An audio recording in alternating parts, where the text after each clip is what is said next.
E aí, pessoal, tudo bom?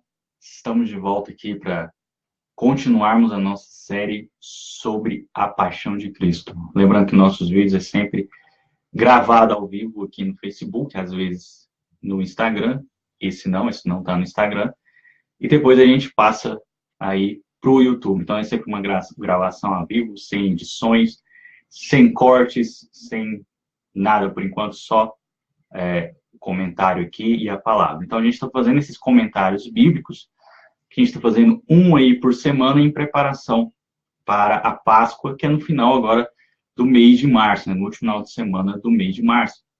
Então, acompanhando aí a última semana de Cristo, a última semana de Jesus Cristo, antes da sua morte e ressurreição, que é chamada Paixão de Cristo, que é a semana do seu sofrimento. No episódio 1, depois te convido para ir lá e assistir no nosso canal, AntesJR. A gente falou um pouco sobre quarta-feira, a gente já começou de quarta, tá? Para ser mais rápido, porque é bem longa, né? Os textos sobre a paixão de Cristo, os textos mais longos do Evangelho estão justamente no final, né? Que é a última semana de Cristo, quando ele entra em Jerusalém. Então, a gente vai estar aqui na quinta-feira, os eventos da quinta-feira, a gente vai acompanhar hoje a nova aliança instituída na ceia, que a gente começou a falar sobre a ceia. Semana passada, a gente vai falar de algumas profecias de Jesus e também do Getsemane.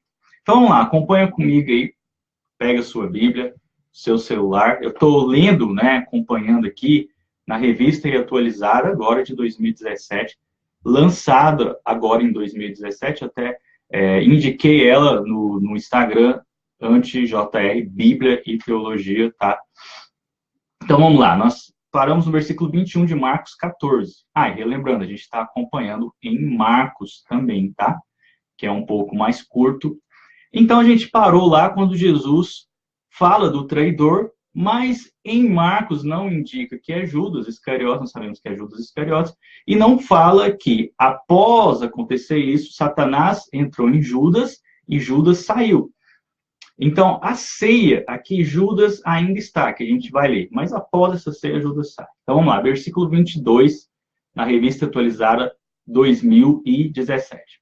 Enquanto comiam, Jesus pegou um pão e, abençoando, partiu e lhes deu, dizendo: tomem, isto é o meu corpo. Então, Jesus aqui está estabelecendo algo importantíssimo, que é a nova aliança que seria feita no seu corpo e no seu sangue. Então, os judeus tinham uma antiga aliança, o Antigo Testamento, que era baseado ali muito na Páscoa dos judeus, quando os judeus atravessaram ali o Mar Vermelho, instituíram a Páscoa.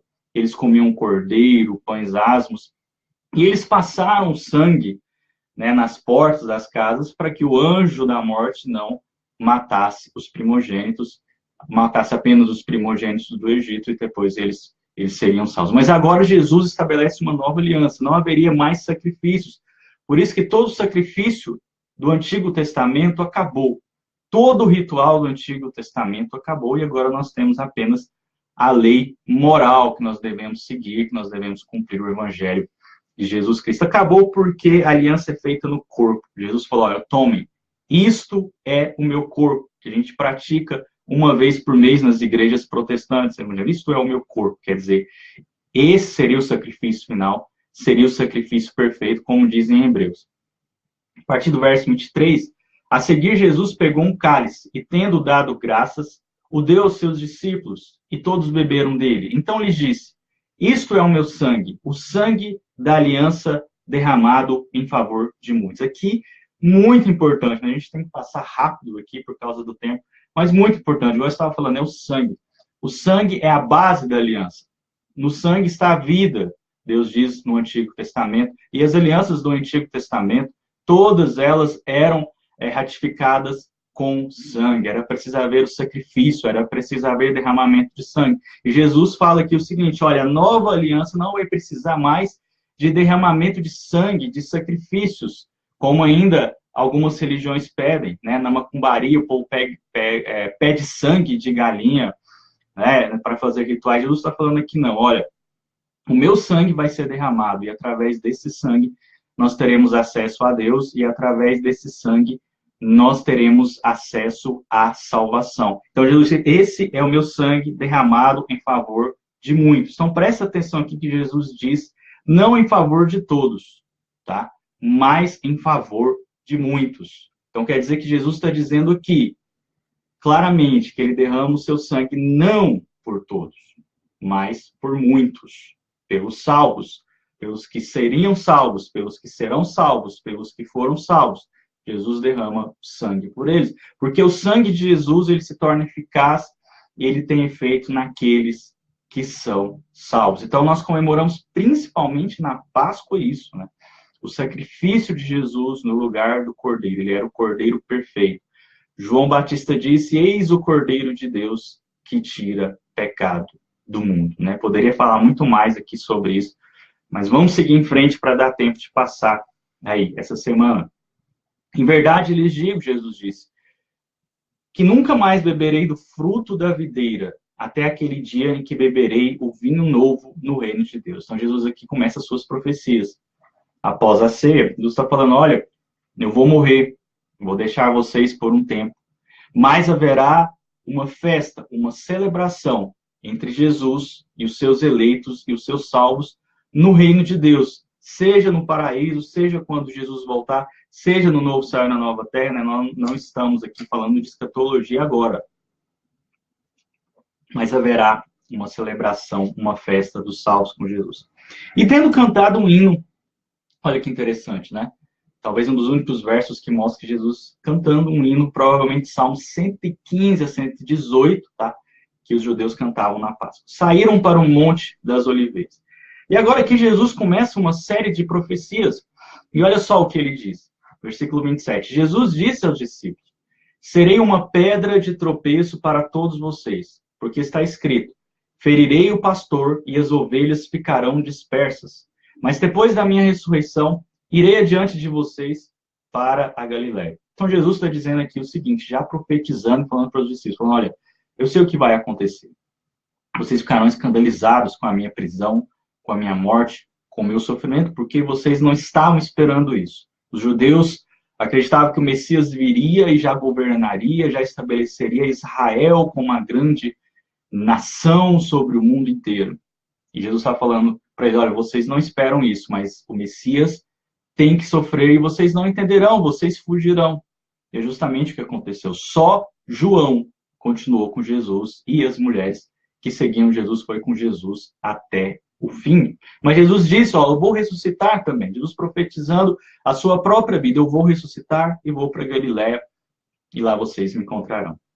Versículo 29. Então Pedro disse a Jesus, ainda que o Senhor venha ser um tropeço para todos, não será para mim. Mas Jesus lhe disse, em verdade lhe digo que hoje, nesta noite, antes que o galo cante 2 vezes, você me negará 3 vezes. Mas Pedro insistia com mais veemência, ainda que me seja necessário morrer com o Senhor, de modo nenhum negarei. E todos os outros diziam a mesma coisa. Jesus estava profetizando, e Pedro não sabia do que estava falando. Então Jesus fala, olha Pedro, você vai me negar, você também vai se escandalizar. Pedro falou, não, eu não vou escandalizar, porque Pedro era um dos principais discípulos, como a gente vai ver aqui para frente, era um dos 3 principais discípulos de Jesus, e ele achava que nunca iria abandonar Jesus. Tanto é que a gente vai ver mais para frente que ele tentou lutar para Jesus não ser preso, mas logo ele fugiu, porque Jesus falou para ele que não era para fazer isso. E quando ele fugiu, ele nega Jesus. E todos os outros falaram a mesma coisa. Mas eles não sabiam a importância do que estava para acontecer. E quando Jesus fala, Jesus profetizou, essa palavra de Deus diz, ia acontecer. Seguindo em frente agora no Getsêmani, versículo 32. Então foram a um lugar chamado Getsêmani, um jardim das oliveiras. Ali Jesus disse aos seus discípulos, sentem-se aqui, enquanto eu vou orar. E levando consigo Pedro, Tiago e João, começou a sentir-se tomado de pavor e de angústia. Ele disse, a minha alma está profundamente triste até a morte. Fiquem aqui e vigiem. E adiantando-se um pouco, prostrou-se em terra e orava para que, se possível, lhe fosse poupada aquela hora. E dizia, Abba, Pai, tudo te é possível, passa de mim este cálice, porém não seja o que eu quero, e sim o que tu queres. Então Jesus sofreu a dor, a angústia, o pavor, a luta mental e espiritual ele sofreu e venceu no jardim do Getsemane. Outro evangelho, acho que o de Lucas, vai falar que ele suou gotas de sangue, tomado de pavor, de angústia, de uma opressão terrível que machucou o seu corpo, a sua alma e o seu espírito. Então Jesus passou por tribulação, sofreu por nós uma tribulação que a gente não chega em nenhum limite. Por mais que a gente tenha uma depressão severa, uma ansiedade severa, um transtorno psicológico severo, um sofrimento severo, é muito difícil você ver alguém suando gotas de sangue. E a ciência diz que é possível isso porque a angústia chega a um limite tão grande que arrebenta um pouco das veias e pode suar um pouco de sangue, sim. E foi o que aconteceu com Jesus aqui. E ele foi orar, dando-nos o exemplo que nós devemos fazer em angústia. Ele foi orar, colocar diante de Deus e foi sincero diante de Deus. Jesus, o Filho de Deus, próprio Deus, falando com o Pai, ele diz essa palavra: passa de mim este cálice. Porque era realmente impossível um ser humano fazer isso. Mas como ele era homem e Deus, ele diz: porém, não seja o que eu quero, e sim o que tu queres. Aqui mostra esse ensinamento de Jesus para nós aqui, de forma prática, de a gente ser sincero diante de Deus. Falar: Senhor, eu não tenho essa força, mas faz o que tu queres. Não foi o que Pedro fez, viu que Pedro falou? Pedro disse: não, eu não te negarei. Não assumiu a fraqueza dele. O próprio Jesus está aqui assumindo. E Jesus volta para os três e, voltando, achou-os dormindo, 37. E disse a Pedro: Simão, você está dormindo? Não conseguiu vigiar nenhuma hora? Olha só a ironia. Simão Pedro, que disse que não ia negar Jesus e tal, já estava dormindo aqui. Não conseguiu nem orar, né? Vigiem e orem, disse Jesus, para que não caia em tentação. O espírito, na verdade, está pronto, mas a carne é fraca. Então, Jesus, de maneira prática aqui,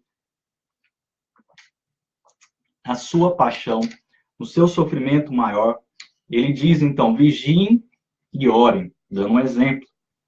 Por quê? Porque o Espírito Santo ajuda-nos. Né? Então, ele está pronto, o Espírito Santo nos ajuda. A nossa comunhão com Deus nos ajuda. Esse caminho que Jesus iria abrir para nós nos ajuda, está pronto. Mas a nossa natureza pecaminosa ainda está conosco.